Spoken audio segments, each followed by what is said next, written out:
Ketika sudah baca salawat, Allahumma salli ala Sayyidina Muhammad wa ala ali Sayyidina Muhammad, dan dilanjutkan dengan salawat Ibrahimiyah. Kama sallaita ala Sayyidina Ibrahim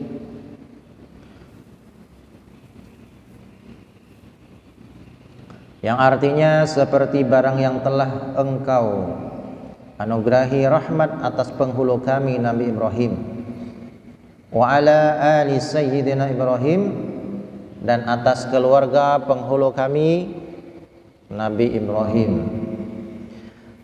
wa barik ala Sayyidina Muhammad, dan berikanlah berkah olehmu atas penghulu kami Nabi Muhammad, wa ala ali Sayyidina Muhammad, dan atas keluarga penghulu kami Nabi Muhammad, kama barakta ala Sayyidina Ibrahim, sebagaimana telah engkau berikan ataupun karuniai keberkahan atas penghulu kami Nabi Ibrahim,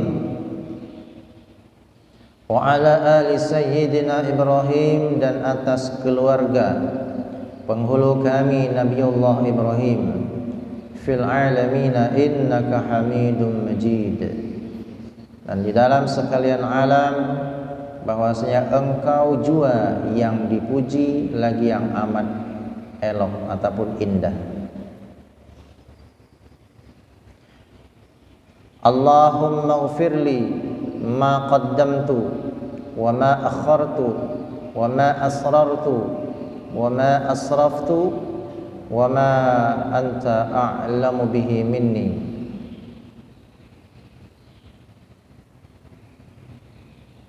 Antal muqaddim wa antal muakhir, la ilaha illa anta. Nah, ini doa ya sesudah tasyahud, sudah salawat Ibrahimiyah, kemudian dilanjutkan dengan doa Allahumma ghfirli ma qaddamtu, ya Allah ampunilah olehmu bagiku segala dosa yang aku perbuat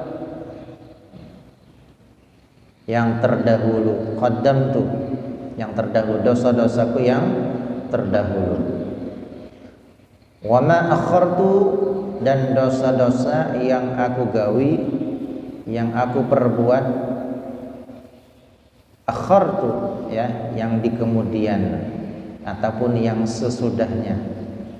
Jadi kita minta ampun lawan Allah Subhanahu wa taala atas segala dosa yang telah kita perbuat dahulu dan yang akan datang. Wa ma qaddamtu dan wa ma akhartu. Ya, bagus doanya. Wa ma asrartu, dan dosa-dosa yang aku perbuat dengan cara sembunyi. Yang aku perbuat dosa itu kada dilihat orang. Banyak ya dosa yang kita gawi orang kada melihat, itu banyak. Ini pun kita juga minta ampun lawan Allah Subhanahu wa ta'ala. Tapi yang jelas, kalau kita berbuat dosa, apalagi yang kita lakukan dengan cara sembunyi, kita selaku manusia tidak bisa luput dan terlepas daripada dosa. Kalau kita menggawi dosa itu sendirian, tidak dilihat orang lain, jangan sampai kita menceritakan dosa itu ke orang lain. Jangan sampai kita bercerita dosa yang kita gawi sendirian itu ke orang lain, jangan sampai. Karena ketika yang tahu hanya kita dengan Allah Subhanahu wa ta'ala, itu lebih baik daripada diketahui orang banyak. Dan ini lebih mudah diampuni oleh Allah Subhanahu wa ta'ala dibandingkan kita berbuat dosa dan disaksikan oleh orang banyak. Nah, maka usahakan ya, kalau kita pun harus berbuat dosa juga, usahakan jangan dilihat orang, supaya Allah lebih mudah mengampuni dosa kita. Kalau dosa kita, perbuatan dosa kita dilihat oleh orang banyak, nah, Yang menyaksikan dosa kita ini banyak. Allah hendak mengampuni dosa kita, ternyata yang menyaksikan dosa kita ini banyak. Akhirnya Allah kada jadi mengampuni dosa. Kenapa? Karena yang menuntut itu banyak. Ya Allah, si fulan ini kulihatnya berbuat dosa, ini berbuat ini melanggar perintahmu ya Allah. Kena seikong datang lagi ya Allah, ulun menyaksikan ini berbuat ini. Akhirnya Allah awalnya hendak mengampuni kada jadi karena banyak yang menyaksikan dosa itu dan mereka menuntut keadilan Allah Subhanahu wa taala. Tapi kalau antara kita hanya dengan Allah Subhanahu wa taala, kada ada yang melihat manusia, maka Allah lebih mudah mengampuni dosa kita. Karena yang menyaksikan kada ada, yang menuntut kada ada, hanya antara kita dengan Allah Subhanahu wa taala. Nah ini ya, kalau memang kita harus berbuat dosa juga, jangan bercerita, jangan ceritakan dosa itu ke orang lain. Nah, apalagi kalau yang kita gawe sendirian, jangan bercerita lawan orang. Karena kalau kita bercerita lawan orang, orang akan menyaksikan dan menjadi saksi kita berbuat dosa. Dan ini menuntut keadilan Allah Subhanahu wa taala. Awalnya Allah hendak ampuni dosa kita karena banyak yang tahu ataupun karena kita bercerita lawan orang, akhirnya kan jadi diampuni. Nah, ini bahaya ya.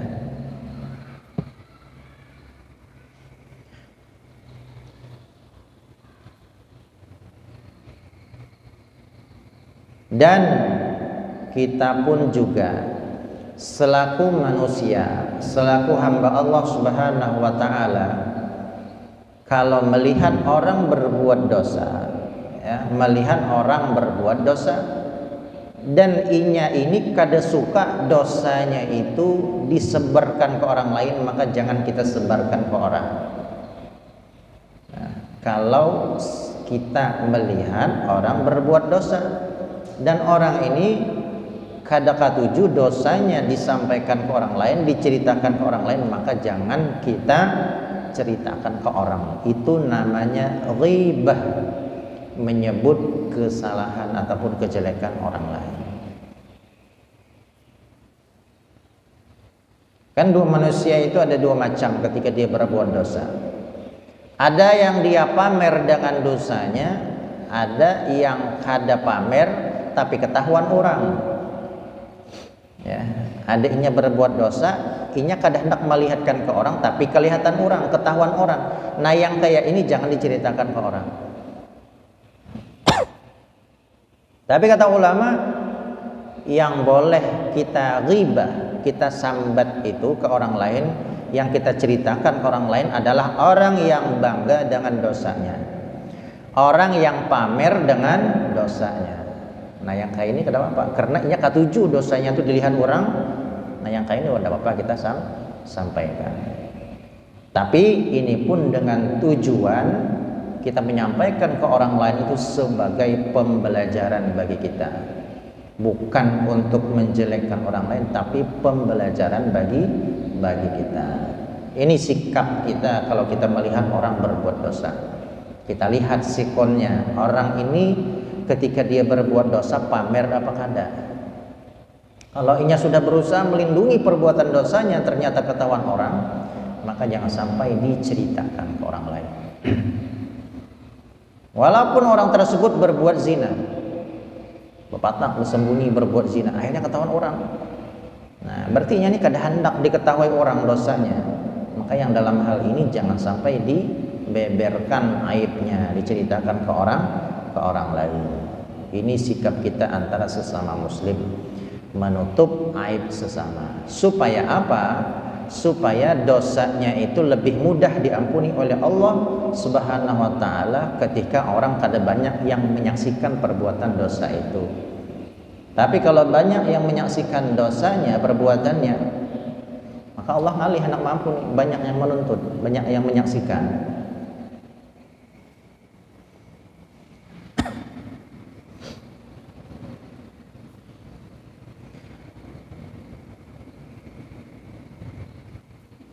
Wa ma asrartu. Nah, Nah, terhadap dosa-dosa yang aku gawi dengan cara sembunyi.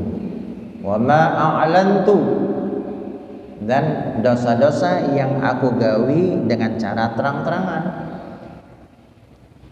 yang diketahui oleh orang lain. Tapi kayaknya kemungkinan kita ini lebih banyak dosa yang kita lakukan dengan cara sembunyi dibandingkan dengan cara diketahui orang lain. Ya, inilah sifat manusia. Tapi ini lebih baik daripada kita pamer dengan dosa kita. Jadi wa ma'alantu, dan dosa yang kita gawi dengan cara terang-terangan. Wa ma asraftu, dan barang yang aku perbuat dengan melampaui batas.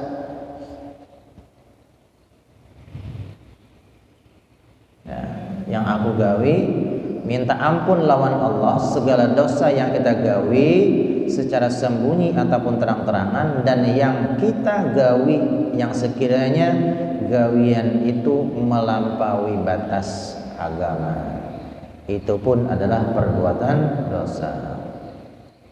Wa ma anta alamu bihi minni, dan kadang-kadang kita berbuat dosa itu kita kada tahu itu dosa, tapi Allah tahu itu adalah dosa.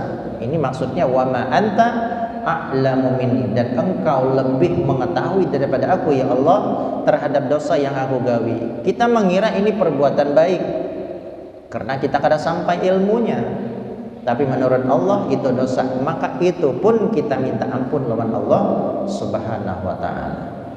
Dan ini juga banyak terjadi kepada manusia. Mereka kadang mengira itu dosa padahal itu dosa. Sebabnya apa? Karena ketidakadanya ilmu. Orang hendak tahu itu dosa atau kadanya harus ada ilmunya. Kalau kada ada ilmu, kada tahu ini baik apa kada, ini dosa atau perbuatan baik kada tahu.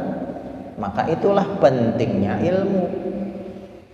Ketika kita belajar satu ilmu, satu kitab, satu ajaran, belum tentu kita bisa mengamalkannya, tapi paling tidak kita mengetahui diri kita.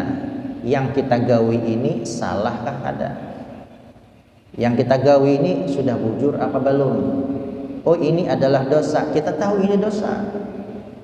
Nah, seperti kita misalnya belajar ilmu tasawuf, belajar kitab Ihya Ulumuddin, itu tinggi, itu tasawufnya tinggi.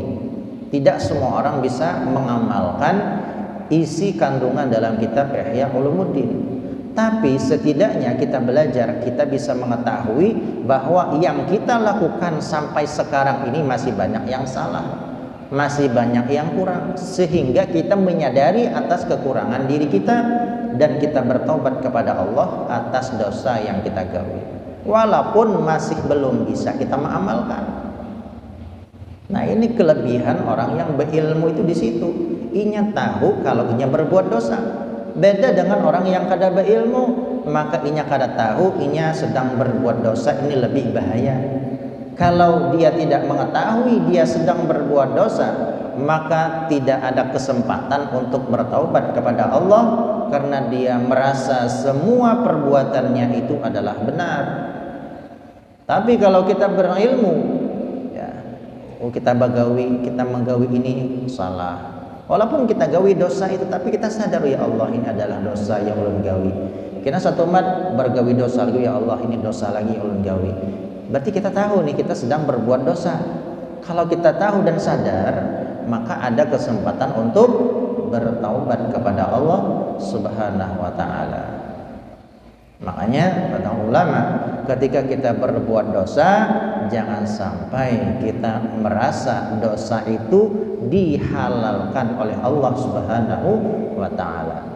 Jangan sampai kita merasa oh ini boleh aja, oh ini kada apa-apa. Nah, kalau kita berbuat dosa, yakini itu dosa, yakini itu salah. Nah, maka itu Allah lebih senang dibandingkan kita menganggap itu adalah suatu perbuatan yang dibolehkan.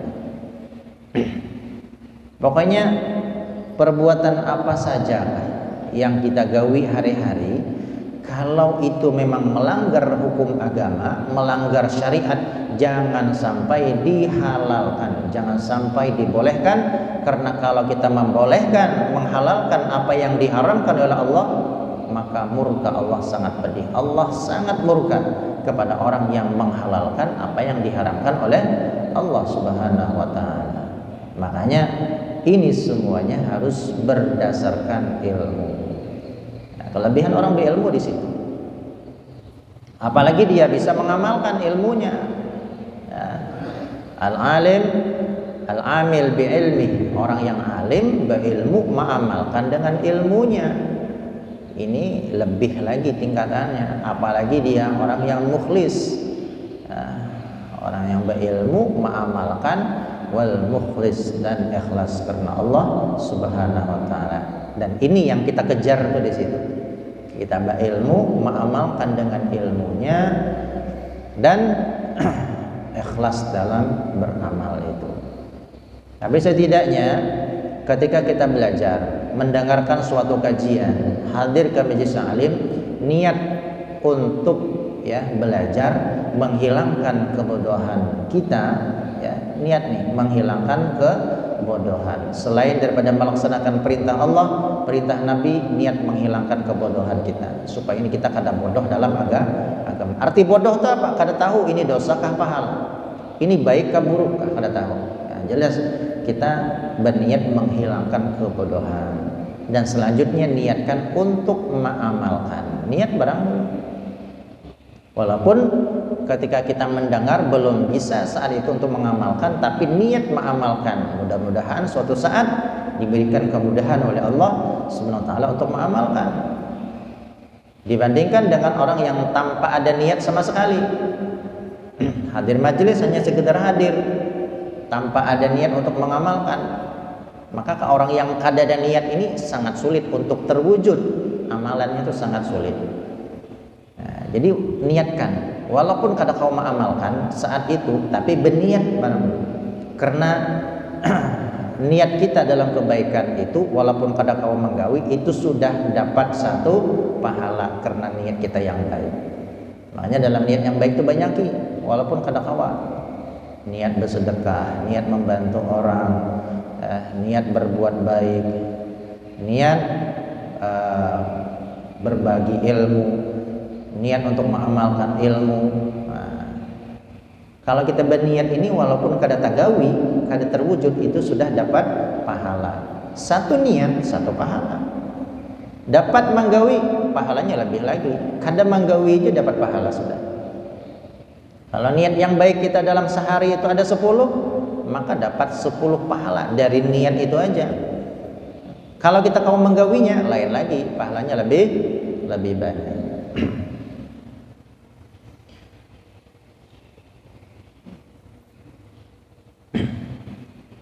Wa ma anta a'lamu bihi wa ma anta a'lamu bihi minni, dan engkau ya Allah lebih mengetahui ataupun maha mengetahui daripada aku. Kita kadang-kadang kada tahu itu dosa, tapi Allah tahu. Itulah yang kita minta ampun lawan Allah Ta'ala. Segala dosa yang kita kada tahu itu adalah perbuatan dosa, kemungkinan itu sangat banyak terjadi pada diri kita. Nah, perlu minta ampun lawan Allah ya.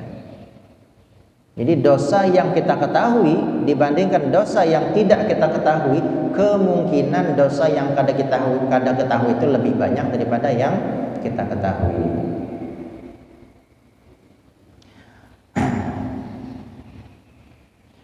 Antal muqaddim wa antal muakhir, dan engkau juga Tuhan yang terdahulu, wa antal muakhir, dan engkau juga Tuhan yang di kemudian.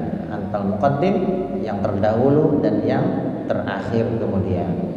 La ilaha illa anta, tidak ada Tuhan kecuali engkau ya Allah. Ya muqallibal qulub, tsabbit qalbi ala dinik. Wahai zat yang membolak-balikkan hati, tsabbit qalbi ala dinik, maka tetapkanlah hatiku ini di dalam agamamu, wa ala ta'atik, dan dalam ketaatanmu. Nah, ini perlu doa ini jangan ditinggal ya. Kita minta tolong lawan Allah Subhanahu wa taala yang membolak-balikan hati ya, supaya hati kita ini terus tetap dalam agama Allah, dalam ketaatan kepada Allah Subhanahu wa taala.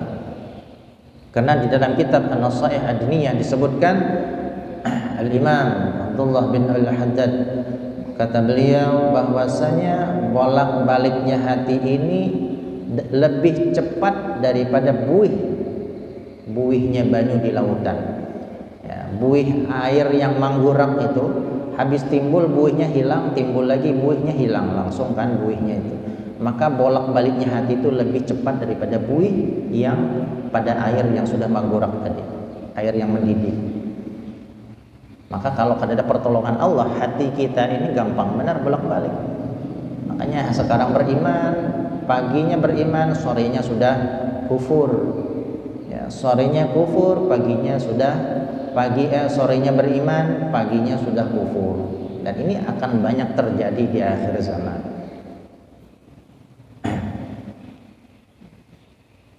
Makanya kita minta tolong lawan Allah.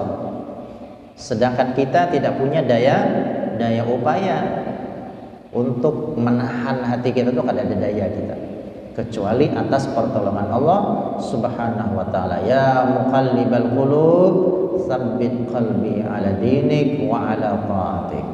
Wahai zat yang membolak-balikkan hati, tetapkanlah hatiku ini di dalam agamamu, wa ala ta'atik, dan ketaatan, supaya kita ini tetap terus taat kepada Allah Subhanahu wa taala.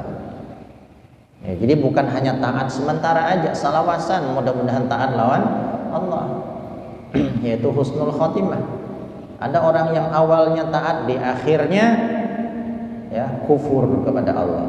Ada awalnya beriman, di akhirnya kafir. Ada awalnya Islam, di akhirnya keluar daripada Islam. Dan yang kayak ini kada sedikit ya, karena hatinya berbolak-balik tadi. Kalau kada Allah yang menjaga hati kita ini, maka hati kita pun sudah terkeluar daripada agama Islam. Tapi yang harus kita yakin bahwa alhamdulillah sampai saat sekarang ini Allah masih tetapkan kita dalam Islam, Allah masih tetapkan dalam iman, dan insya Allah Allah akan terus tetapkan Islam dan iman dan taat kepada Allah Subhanahu wa ta'ala. Ini yang harus kita husnuzon kepada Allah, kita berdoa dan berharap kepada Allah Subhanahu wa ta'ala.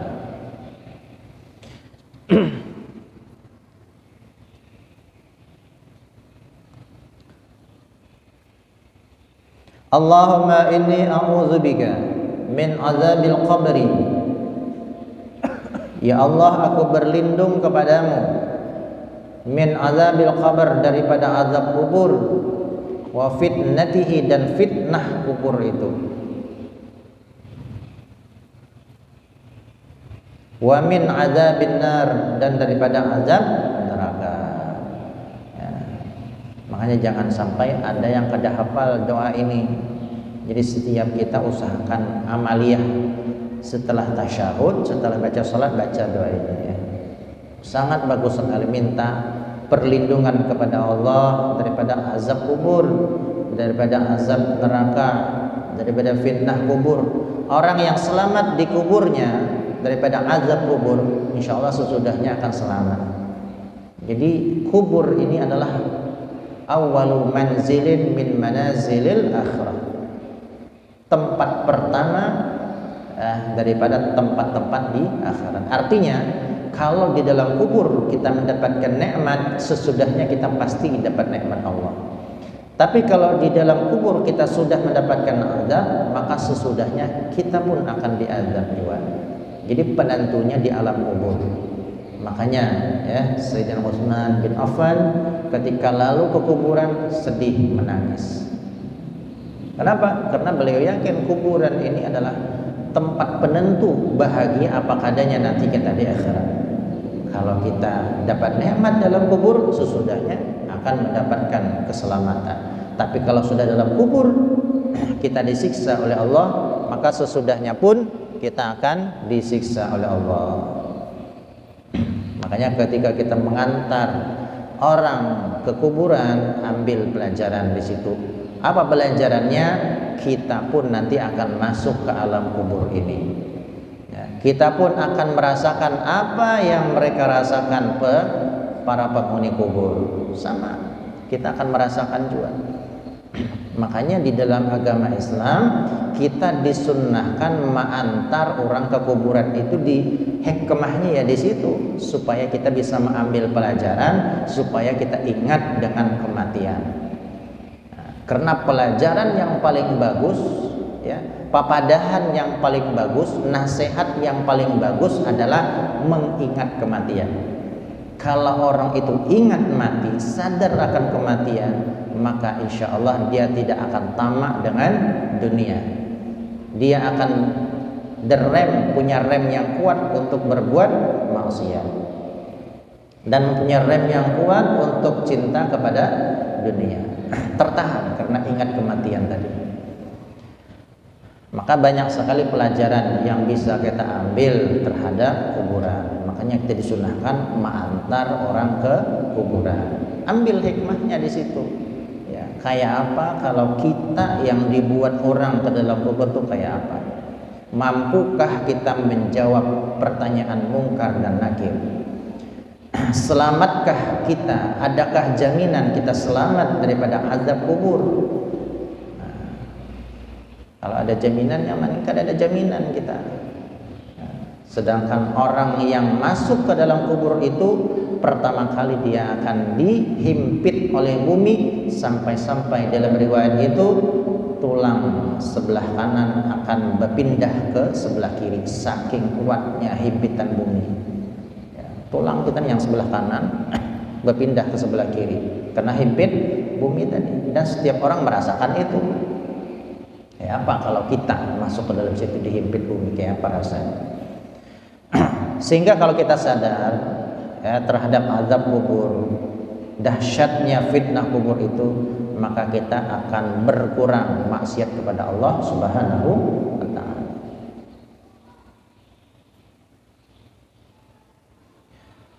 Wa min azabin nar, dan daripada azab neraka. Ini apalagi ya, azab neraka ini jauh lebih dahsyat daripada azab kubur. Paling ringannya azab neraka itu apa? Yaitu kita diberikan sepatu yang terbuat daripada api neraka. Sekali kita pakai sepatu tadi, kepala kita sudah kering, ya, kepala kita sudah jadi tengkorak. Sekali kita pakai sepatu tadi, itu paling ringannya azab di neraka. Kayak apa yang paling dahsyat azabnya? Yang paling ringannya kayak itu, dapat sepatu yang terbuat daripada api neraka. Sekali pakai kering otak kita, bahkan kepala kita langsung jadi tengkorak. Wa a'udzubika min fitnatil mahya wal mamat, dan aku berlindung kepadamu ya Allah daripada fitnah hidup dan fitnah mati.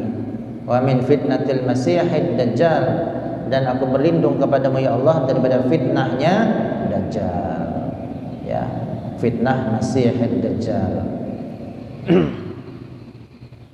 Ini diantara kata ulama amalan, ya, amalan supaya selamat daripada azab kubur, amalan supaya selamat daripada azab neraka dan fitnah dajjal. Rutinkan membaca doa ini setiap sholat. Setelah tasyahud pernah baca ini. Ini amaliyah supaya terhindar daripada fitnahnya dajjal. Karena fitnahnya dajjal itu dahsyat sekali. Ya, dahsyat sekali. Allah memang berikan kemampuan dajjal itu yang luar biasa. Ya. Dajjal hendak ke timur, ya, dalam waktu beberapa detik sudah sampai ke timur, sedangkan di saat itu dia sedang berada di barat. Dalam sekejap mata sudah sampai apa yang dia inginkan. Ya. Dan dajjal juga diberikan kekuasaan oleh Allah Ta'ala, ya, bisa menciptakan apa saja, bisa menghidupkan orang mati. Sehingga tidak sedikit orang yang terfitnah dengan dajjal itu. Dia mengira dajjal itu adalah sebagai Tuhan. Ketika orang itu mengakui dajjal itu Tuhan, maka sesatlah dia dan menjadi pengikutnya dajjal. Dan ini kada sedikit. Ya, kalau kurang kuat keimanannya, maka pasti akan ikut dan menjadi pengikutnya Dajjal. Apalagi di saat itu ya, kondisi yang sangat kritis sekali. Tanaman habis, tumbuh-tumbuhan habis sudah pada ya, orang berada yang sangat dalam kehausan. Di saat itu orang berada sangat kelaparan.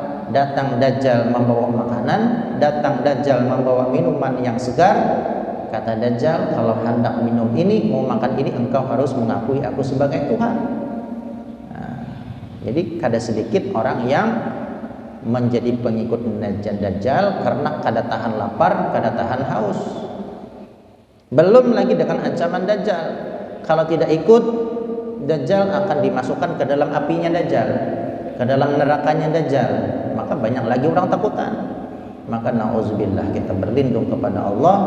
Mudah-mudahan kita, keluarga kita, anak-anak kita, zuriat-zuriat kita, keturunan kita diselamatkan Allah Subhanahu wa taala daripada Dajjal dan daripada fitnah Dajjal. Amin ya rabbal alamin. Para hadirin yang bukan Allah Subhanahu wa taala, mungkin ini saja dalam kesempatan ini yang bisa Allah sampaikan. Mudah-mudahan diberikan berkah dan manfaat oleh Allah Subhanahu wa taala, khususnya bagi ulun yang menyampaikan dan kepada pian-pian yang mendengarkan. Mudah-mudahan kita sama-sama mendapatkan keridhaan dari Allah Subhanahu wa taala dan Allah berikan kita husnul khatimah. Amin ya rabbal alamin. Ala hazihi